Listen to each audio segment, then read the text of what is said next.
So I have this recurring nightmare about a snail.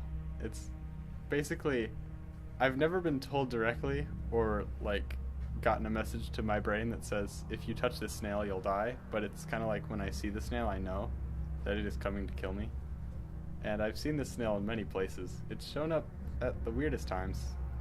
One time it showed up at driver's ed and I was very scared because I couldn't move, you know? Like if I try to leave the instructor is going to be like, "Yo, you got to make up those hours." And I was like, I don't know, understand. It scared me.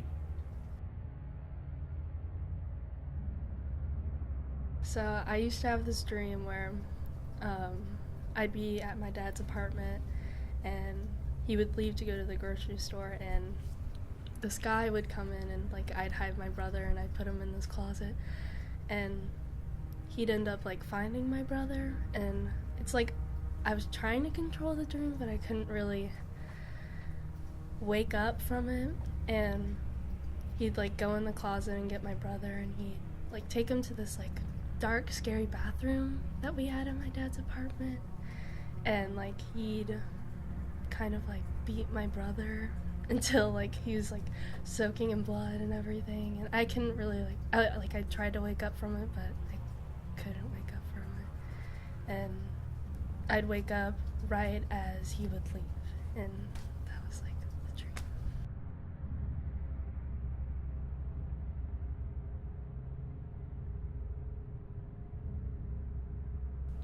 So I used to live in this really old house. I think it was about 300 years old, and it was in kind of a closed-off part of Connecticut.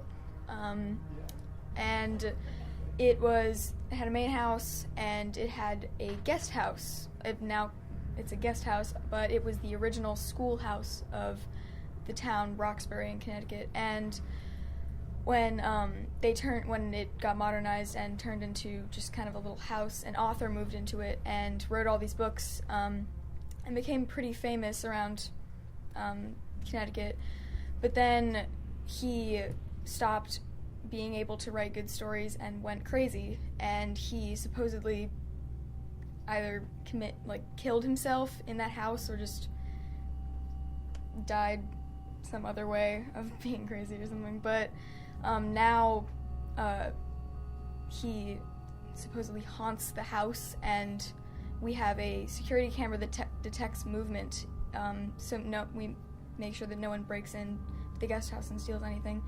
And pretty much every day, the security camera in there will send us an alert saying there's movement in the guest house, and the lights flicker in the bathroom, but only in the bathroom, and only when the door is open. And yeah, it's haunted.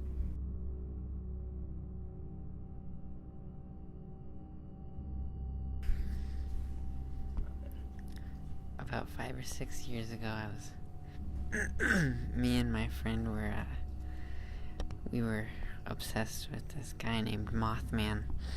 We really wanted to see him, but he probably didn't exist. So one day we went out into our backyard.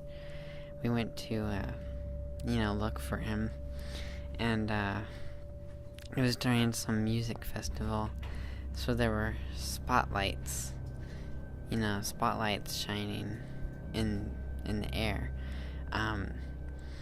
But I noticed, when I think back on it, I noticed that the spotlights weren't like following like one path. They were like, I don't know, it was like hard to follow them with your eyes, so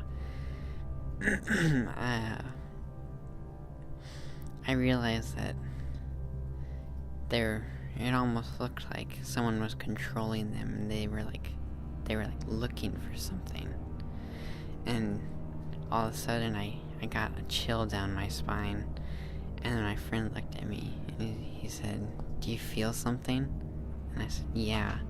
And so we just ran back inside, and we just kind of stared at the window, and just for a second I thought I saw some sort of like shadow just go across the yard. And I asked my friend if he saw it, and he didn't see it, so I thought I was just imagining it. But Then we saw it again, and this time we both saw it. It kind of looked like bat wings, except they were like huge. I don't know, it was really scary. But the next week, a house exploded a couple blocks from my house, and it's almost like he predicted that it would explode.